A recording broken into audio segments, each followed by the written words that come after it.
प्रथमतः मु समस्त को कहवाक चाहे जो माने मो वीडियो को देखुचंती कि फॉलो करूचंती से मानक पई मोर इम्पोर्टेंट टिप्स रहिबो जे जदि मो वीडियो को आपण माने भल पाउचंती ताले मो कथा मानी आपण योगा निहति करंतु काहे कि ना आज न होइले भी काली वर्तमान न होइले भी भविष्यत रे जदि योगा न करूचंती ना ताहेले आपण को केही भी रक्षा करि परिबेनी एकमात्र स्वयं भगवान रक्षा करिवे जोग करुथिबा मनुष्य को भगवान ही आश्रय देइथांदी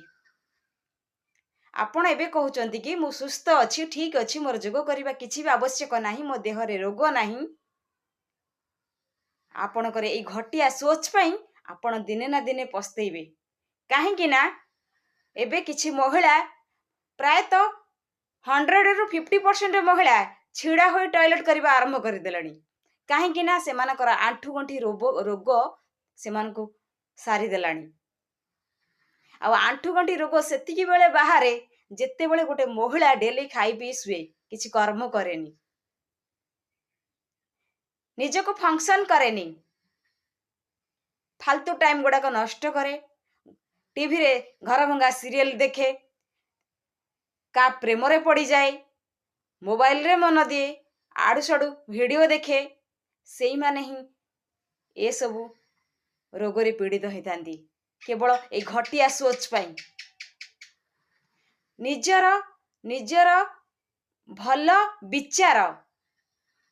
निजको परिवर्तन करिवो थरुटिए कथा मानी योगासन करंतु जे माने योगासन न करूचंती मु ग्यारंटी देई कहिबी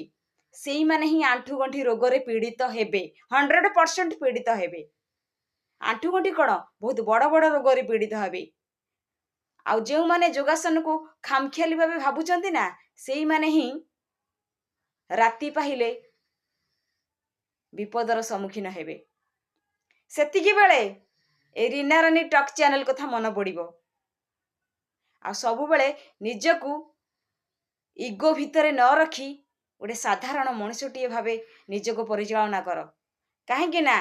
मो आरंभ रु कहिची गोटे सुस्थ मनुष्य हबाकू हेले प्रथमतः सूर्यदेव को जलदान द्वितीयतः तुलसी पत्र रे सेवन तृतीयतः योगासन ए तीनोटी टिप्स निश्चय फॉलो करंतु काहे ना आपण जीवन परिवर्तन हबो परिवर्तन हेले आपण गोटे सुस्थ मनुष्य हेई परिबे सुस्थ मनुष्य हेले आपण को परिवार खुशी रे चलिबो